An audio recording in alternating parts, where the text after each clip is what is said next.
제가 새벽 기도회에서 찬송을 할 때 찬송가에 있는 찬송들을 쭉 이렇게 주제별로 선택을 해서 순서대로 불러 나갑니다. 그런데 그렇게 순서대로 한 곡씩 다 불러가다 보니까 오랫동안 안 부르던 찬송들을 부를 수 있어서 굉장히 좋더라고요. 그런데 찬송을 이렇게 하다 보면 찬송마다 각기 다른 어떤 기억들이 있습니다. 특별한 기억들이. 그래서 어떤 거는 이거 내가 청년부 때 많이 불렀던 건데, 어떤 때는 참 내가 힘들 때 이 찬양을 많이 불렀었지, 이런 것들을 추억하면서 찬송을 하게 됩니다. 그런데 그 찬송들 중에서 참 많이 부르던 찬송, 그리고 또 눈물로 제 마음을 담아서 그렇게 부르던 찬송들이 있는데, 그중 하나가 오늘 처음에 불렀던 94장, 예전에 102장이었죠. 그렇죠? 주 예수보다 귀한 분은 없네. 이 찬양이었습니다. 이 찬양이 오늘 본문을 모티브로 해서 만든 그런 찬송인 걸로 알고 있습니다. 이 찬송을 부를 때 처음에는 멜로디가 좋아서 이렇게 부를 때랑, 또 그 뒤에 또 여러 가지 삶의 여정들을 겪어 나간 뒤에 또 부를 때랑 그 감회들이 다 참 남달랐던 것을 찬송을 부를 때마다 기억을 하게 됩니다. 아마도 오늘 이 본문에서 우리 사도 바울이 주님을 향한 그 뜨거운 그 마음을 고백하고 외치는 것과 같은 그 하나님의 사랑을 경험해 본 사람만이 사실은 이 찬양을 마음을 담아서 진정성 있게 부를 수 있다고 생각을 합니다. 한동안에는 이 가사가 내가 정말 이렇게 고백할 수 있나 하는 것 때문에 자신 있게 이 찬양을 하지 못했던 그런 기억도 있습니다. 소리는 내지만 왠지 내 고백이 아닌 것 같은, 아직도 모른 것 같은 그런 생각을 하다가 어느 시점에 가서는 여기에 정말 제 온 마음을 담아서 그 가사에 그 마음을 실어서 부르던 그런 기억이 납니다. 아마도 정말 하나님의 은혜를 깊이 경험한 사람이라면 이 찬양에 대한 감동이 다 있을 것이라고 생각이 됩니다. 사도 바울은 2장 말미에서 디모데와 에바브로디도 관련된 그런 개인적인 권면을 한 다음에 이제 꽤 길게 21절 정도까지는 새로운 권면들로 이어가는데, 그게 대적자들을 향한 문제를 가지고 권면을 하고 있습니다. 오늘은 그 앞부분입니다. 우리 1절 먼저 같이 한번 읽어보십시다. 시작. 끝으로 나의 형제들아, 주 안에서 기뻐하라. 너희에게 같은 말을 쓰는 것이 내게는 수고로움이었고 너희에게는 안전하니라. 바울이 빌립보 교회들을 향해서 여기에도 나의 형제들아 참 다정하고 친밀하게 부르지요. 그러면서 주 안에서 기뻐하라. 이 빌립보서에 가장 많이 등장하는 단어인 기뻐하라는 것을 또 강조를 합니다.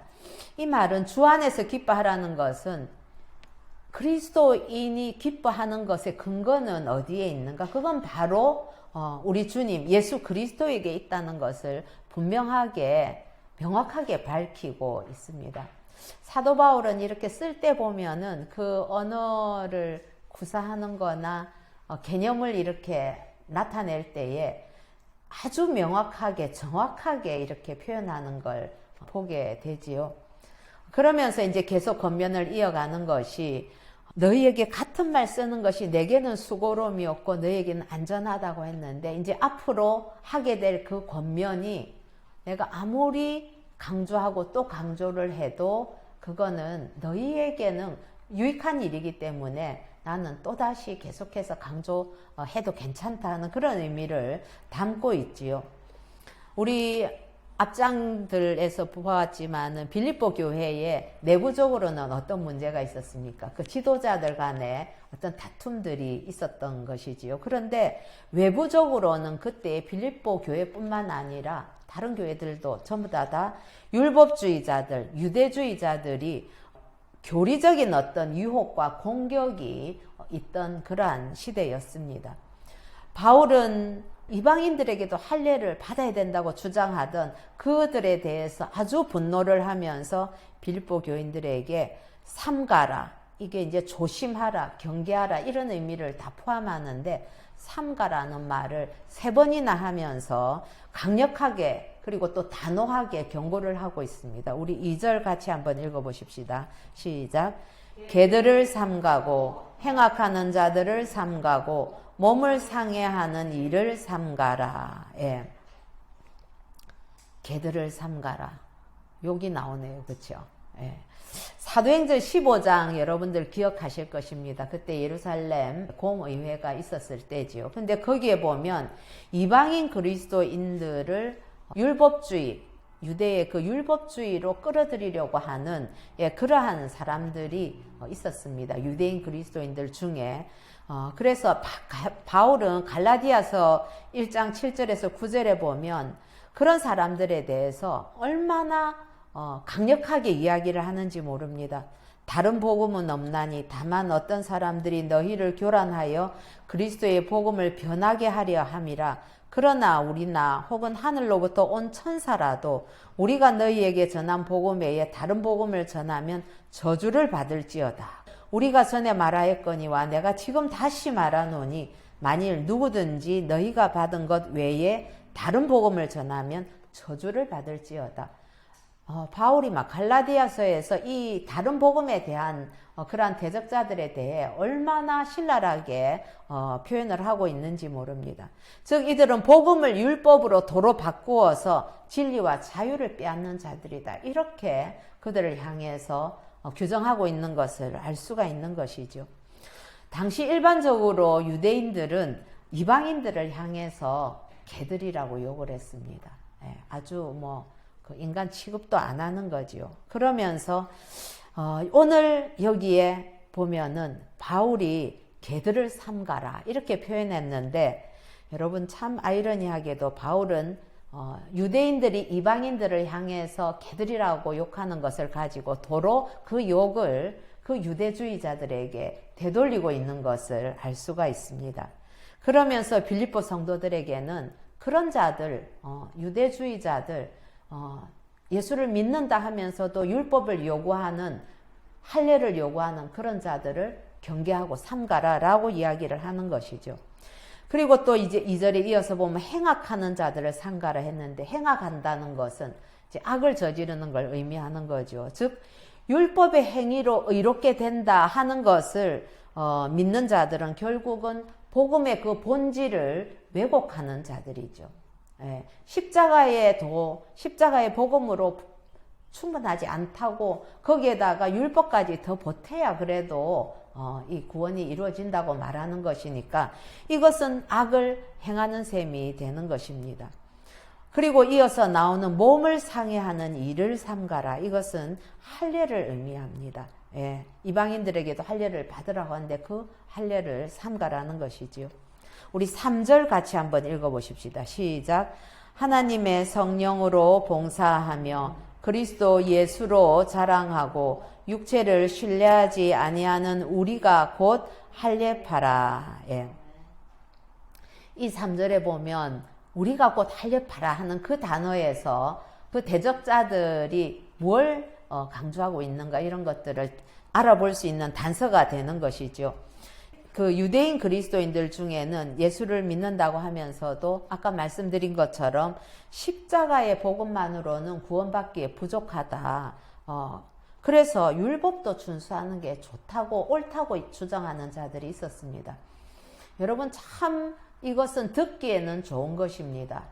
그리고 내가 거저 구원받는 것이 아니라 그래도 내가 조금 수고를 해가지고 하나님 앞에서 그래도 내 얼굴도 좀 세우고 내 노력도 좀 공로도 들여가며 그렇게 하는 게 인간의 마땅한 도리라고 생각하는 사람들이 사실은 전도를 하다 보면 의외로 많이 만나게 됩니다. 그리스도인들 중에서도 구원관이 정확하지 않으면 그런 생각들을 갖게 되는 경우들이 많이 있지요. 그런데 그렇게 율법도 준수하는 것이 옳다고 하면서 이방 그리스도인들도 하나님의 백성이 되기 위해서는 할례도 받아야 된다라고 주장을 하는 그런 자들이 바로 유대주의자들인 것이지요. 그래서 바울은 이 할례 받을 때에 이제 그 포피를 이렇게 좀 떼고 하잖아요. 그래서 육체에 살 좀 몇 개 뗀다고 해서 그게 구원받는 것이 아니라 성령으로 마음과 영의 할례를 받은 우리야말로 참된 할례파다라고 반박을 하면서 그 유대주의자들을 비웃고 있는 것입니다.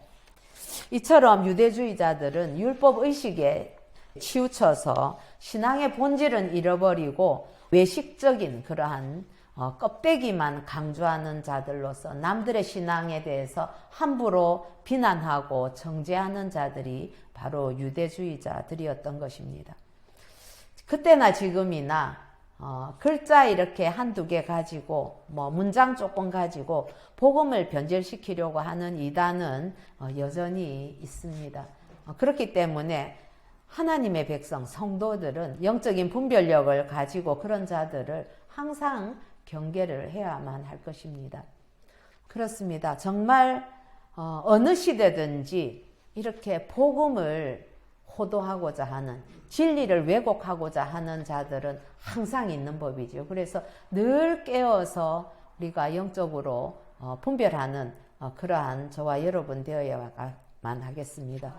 바울은 빌립보 성도들에게 이 3절에서 하나님의 성령으로 봉사하고 예수로 자랑하고 육체를 신뢰하지 않는 우리가 곧 할례파라 이러면서 참된 하나님의 백성이나 그리스도인들은 성령을 따라서 예배하고 또 봉사하고 자신의 어떤 업적이나 선행이나 이런 걸 자랑하지 않고 주 안에서 자랑하고 그 다음에 자신의 가문이나 학력이나 율법을 얼마나 열심히 지키고 또 종교적인 열정이 내가 얼마나 많은가 이런 것들, 이런 육체적인 것들을 신뢰하지 말라. 그런 거 신뢰하지 않는 것이 바로 오히려 영적인 할례를 받은 자들이라고 강조를 하고 있습니다. 혹시라도 여러분 전통적인 어떤 종교 형식을 우리가 꼭 지켜야만 내 구원에 지장이 없다. 그런 생각하시는 분은 우리 안에는 아마 저는 없다고 생각을 합니다. 어떤 이유에서든지 간에 사람이 만든 어떤 규율이나 전통이나 이런 것들에 매여 있어 믿음의 그 본질을 놓쳐서는 안 될 것입니다. 그래서 구원의 근거는 외적인 어떤 행위가 아니라 외적으로 드러난 모습이 아니라 오직 그리스도를 믿는 믿음에 근거한다는 그 진리를 우리가 분명히 붙들고 알고 또 믿는 저와 여러분 되기를 예수님의 이름으로 축복합니다. 두 번째로 우리 4절에서 6절을 보면 바울의 과거의 모습을 우리가 볼 수 있습니다. 사실 바울도 이전에는 지금 바울이 손가락질하는 그러한 사람들과 비교도 되지 않게 과격한 율법주의자였죠.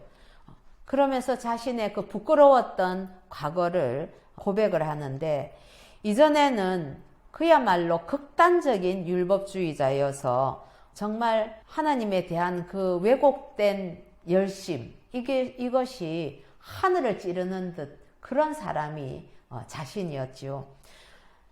그런 자신의 모습을 소개하면서 육체에 대한 신뢰와 관련해서 바울은 운을 뗍니다. 우리 4절 같이 한번 읽어보십시다. 시작. 그러나 나도 육체를 신뢰할 만하며 만일 누구든지 다른 이가 육체를 신뢰할 것이 있는 줄로 생각하면 나는 더욱 그러하리니. 예. 자신이 대적들보다 오히려 육체를 신뢰할 것이 더 많다고 오히려 이제 한 걸음 더 나갑니다. 그러면서 5절부터는 육체의 자랑거리들을 나열을 합니다. 우리 같이 한번 5절 읽어보십시다. 시작. 나는 8일 만에 할례를 받고 이스라엘 족속이요 베냐민 지파요 히브리인 중에 히브리인이요 율법으로는 바리새인이요 열심으로는 교회를 박해하고 율법의 의로는 흠이 없는 자라. 예, 완벽한 자기 자랑이 되는 거죠. 그렇죠? 8일 만에 할례 받았죠. 하나님이 택하신 이스라엘 민족이죠.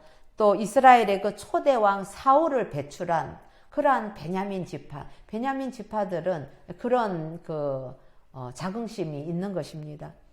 그리고 뿐만 아니라 순수 히브리인의 부모 사이에서 난 순수 히브리 혈통을 가지고 있고, 그리고 당시로서는 가장 엄격하게 율법을 준수하던 바리새파였는데, 게다가 당대 최고의 학파에 속하는 가말리엘 문화에서 훈련을 받은 그런 사람이었습니다. 하나님을 향한 불타는 그 열정을 가지고 교회를 박해했는데, 자기가 자청해서 그 증서를 받아가지고 예수 믿는 사람들 잡으러 가던 그 사람이 사도 바울 아니었습니까? 그래서 율법에 근거한 의를 성취하는 데 있어서는 필요한 조건을 다 갖추었던 사람이 바울이었습니다. 그래서 참 자칭타칭, 정말 율법의 의로서는 흠이 없는 자가 바로 바울 자신이었다. 그런 고백을 하면서 그런 바울이 변한 것을 이야기하고 있습니다. 우리 7절에 보면은 그러나 라고 시작을 하면서 위대한 반전을 선언을 합니다. 7절 같이 한번 읽어보십시다. 시작. 그러나 무엇이든지 내게 유익하던 것을 내가 그리스도를 위하여 다 해로 여길 뿐더러. 예. 바울이 앞에 정말 육체를 신뢰하는 것으로 인한 자기의 자랑을 참 다 열거를 하고 그러나 라고 시작을 하는데, 여기에 유익하던 거 내가 다 해로 여긴다 이렇게 표현을 합니다. 이 선언은 정말 인간적으로 그리고 또 율법적으로도 너무 완벽하게 또 찬란했던, 그리고 자만심으로 가득 차 있던 자신의 과거의 모든 그 삶을 깡그리 부인하는 그러한 선언이었습니다. 7절에 보면 유익하던 것을 해로 여겼다. 근데 이거는 상업적인 용어라고 하네요. 그래서 자산과 부채의 의미를 가지고 있다고 합니다. 그러니까 바울이 유익이 되고 자신에게 이익이 되는 그 모든 것들을 손실로 그렇게 여기게 되었다는 것이지요. 도대체 무엇이 바울로 하여금 이렇게 버리게 했는가? 예. 여러분, 어떤 경우에 우리가 가지고 있던 것을 버리게 되겠습니까? 애기들 키우다 보면은 양손에 이제 주면은 이렇게 꽉 쥐고 있거든요. 그런데 그 손에 있는 거를 이렇게 버리게 하려면 더 좋은 거 주면 그제서야 버립니다. 예. 마찬가지로 그렇게 자기가 목숨 걸고 지켜오던 그것들을 다 버리고 그걸 뭐 해로 여기고 손해로 여길 만큼 그렇게 배설물로 나중에는 다 여긴다고 했는데, 그렇게 했던 것은 더 좋은 것, 가장 좋은 것을 발견했기 때문에 그가 그것을 다 버릴 수 있었을 것입니다. 우리 8절부터 한번 읽어보십시다. 시작. 또한 모든 것을 해로 여김은 내 주 그리스도를 아는 지식이 가장 고상하기 때문이라. 내가 그를 위하여 모든 것을 잃어버리고 배설물로 여김은 그리스도를 얻고 그 안에서 발견되려 함이니. 예, 거기까지만 한번 볼게요. 주님을 만나기 전에 청년 바울의 관심은 무엇이었겠습니까? 참 그는 어떤 의미에서는 마음이 아주 일관되고 깨끗한 사람이었습니다. 오직 하나님의 율법을 어떻게 하면 잘 지켜서 내가 하나님 앞에서 의롭다고 인정받고 그렇게 칭찬받을 수 있을 것인가 하는 것이 바울의 관심이었습니다. 어려서부터 바울은 자라면서 그렇게 율법을 잘 지키면 하나님께 인정받을 수 있다고 배웠겠지요. 그래서 최선을 다해서 바울은 정말 그 마음을 불태우면서 그 길을 달려갔었습니다. 그러던 어느 날 바울이 달려가던 그 길에서 예수님을 만났습니다. 아니, 예수님이 바울을 찾아오셔서 만나 주셨지요. 그리고 바울은 그 예수님이 하나님의 아들이자 또 인류의 구원자가 된다는 그 사실을 알게 되었고 믿게 되었습니다. 동시에 하나님이 요구하시는 의는 율법을 지키고 선행을 하는 것으로서 그렇게 인정받고 얻을 수 있는 의가 아니라는 것을 깨닫게 됐던 거죠. 그러니까 자기가 이제껏 해왔던 것이 정말 엉뚱한 데다가 초점을 맞추고 그렇게 달려갔다는 것을 깨닫게 된 것입니다. 예수 그리스도를 믿음으로만 얻게 되는 의, 그것이 바로 하나님께서 원하시는 것이라는 것을 깨닫게 되었습니다. 오직 예수를 믿음으로 하나님 앞에서 의롭다 하심을 인정받을 수 있다는 이 사실, 이것만이, 하나님 예수를 믿는다는 이것만이 바로 하나님께서 요구하시는 것을 만족시킬 수 있다는 것을 깨닫게 됐던 것이죠. 그래서 바울은 우리 9절 한번 같이 읽어보십시다. 시작. 그 안에서 발견되려 함이니 내가 가진 의는 율법에서 난 것이 아니요 오직 그리스도를 믿음으로 말미암은 것이니 곧 믿음으로 하나님께로부터 난 의라. 예, 아멘. 그렇습니다. 죄 없는 예수님이 죄인들을 위해서 죽으셨다는 거죠. 우리 고린도후서 5장 21절에 보면 이렇게 말씀하십니다. 하나님이 죄를 알지도 못하신 이를 우리를 대신하여 죄로 삼으신 것은, 죄를 알지도 못하신 예수님을 우리를 대신해서 죄를 삼으셨다는 겁니다. 그런데 우리로 하여금 그 안에서 하나님의 의가 되게 하려 하심이라. 독생자 예수를 그렇게 죄로 삼으시고 우리를 위해서 우리 대신 죄로 삼으시고 대신에 우리는 하나님 안에서 의가 되게 하려고 하셨다는 이 놀라운 사실입니다. 바울이 이 사실을 깨닫게 됐을 때 내가 나처럼 율법에 있어서 헌결이 없는 사람이 있으면 나와보라고 했을 정도인데 예수 그리스도가 그렇게 내 죄를 대신해서 죽었다는 이 사실을 알고 보니 내가 행위로는 도저히 하나님 앞에서 의롭다고 인정을 받을 수 없다는 것을 깨닫게 되었죠. 그걸 정말 깨닫게 되었을 때 아마 바울은 천지개벽과 같았다고나 할까요? 예. 이제껏 자신이 의지했던 그 모든 것이 그 기반이 송두리째 흔들리는 그러한 상황을 경험하게 되었을 것입니다. 여러분, 이 사실을 깨닫고 나니까 바울은 이전과는 전혀 다른 사람이 되었습니다. 예전에 정말 예수라고 하면 이를 갈면서 그렇게 죽이러 그 믿는 사람들 잡으러 다니던 그 바울이 이제는 그 예수님을 생각만 해도 기쁨이 차고 넘치는 그런 지경이 되었습니다. 그 무엇으로도 설명할 수 없고 비교할 수 없는 가장 귀한 하나님의 아들 예수를 만나니까 그동안 애주중지하던 혈통이라든지 율법을 잘 준수하는 것, 이런 자랑들은 모두 다 배설물로 다 여기게 되었다고 고백을 하는 것 아니겠습니까? 이제 바울에게는 모든 것을 해로 여기고 모든 것을 잃었지만 오직 예수님만 바울에게 남아 있습니다. 바울은 이 은혜에 감격해서 완전히 삶의 방향을 바꾸어서 예수님을 위해서 아낌없이 자신의 남은 인생을 다 불살랐던 것입니다. 여러분, 이 바울의 고백이 오늘 저와 여러분의 고백이 되기를 예수님의 이름으로 축복합니다. 많은 사람들은 죽음이 삶의 끝이라고 생각을 하지요. 그러나 사실 죽음은 삶의 끝이 아닙니다. 그리스도인에게 있어서 죽음이라는 것은 삶의 연장선상에 있는 건널목과 같다. 꼭하는 목사님이 이렇게 표현하셨는데 참 동의가 되더라고요. 즉 죽음은 종점이 아니라는 거죠. 종점은 언제인가? 바로 심판의 때가 종점입니다. 히브리서 9장 27절에 보면 한 번 죽는 것은 사람에게 정해진 것이요 그 후에는 심판이 있으리니 라고 했고, 또 로마서 14장 10절에 보면 내가 어찌하여 내 형제를 비판하느냐, 어찌하여 내 형제를 업신여기느냐, 우리가 다 하나님의 심판대 앞에 서리라. 심판이 있습니다. 여러분, 누구라도 하나님의 그 심판대 앞에 서는 것은 두려운 일입니다.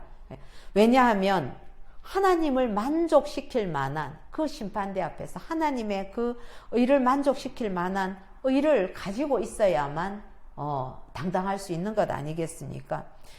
그 의가 바로 우리 모든 인간의 운명, 즉 영생인가 영벌에 처해지는가를 좌우하기 때문에 그렇습니다. 여러분들은 하나님 앞에서 어떠한 의를 가지고 서겠습니까? 그런데 바울은 그렇게 얘기하는 거죠. 9절에 있는 것과 같이 내가 가진 의는 율법에서 난 것이 아니고 오직 그리스도를 믿음으로 말미암은 것이니 곧 믿음으로 하나님께로부터 난 의다. 이전에 자신이 생각하던 그 의는 자신이 율법의 행위로 그렇게 잘 지킨다고 자랑하는 의였다면 지금 사도 바울이 고백하는 내가 가진 의는 믿음으로 하나님께로부터 난 의다 라고 표현하죠. 그래서 여러분 예수 그리스도가 바울이 생각할 때에 가장 고상하고 가장 소중한 것이 되는 것 아니겠습니까? 율법을 행함으로는 절대로 그리고 그 누구도 하나님의 의를 만족시킬 수 없고 하나님으로부터 그 의롭다고 인정을 받을 수도 없지만은 우리를 위해 내 죄를 지고 죽으신 대신 죽으신 그 예수 그리스도를 믿기만 하면 하나님의 의를 선물로 거저 받게 되기 때문에 그래서 우리에게 예수 그리스도는 최고봉이 되는 것입니다. 그 귀한 예수 그리스도를 바울처럼 여러분들의 그 모든 것을 다 버려서 얻으셨다면 생명 들여서 평생을 우리 주님을 증거하고 우리 주님을 기뻐하며 그 이름을 높이는 삶을 살 수 있지 않겠습니까? 그런 저와 여러분 되기를 예수님의 이름으로 축복합니다.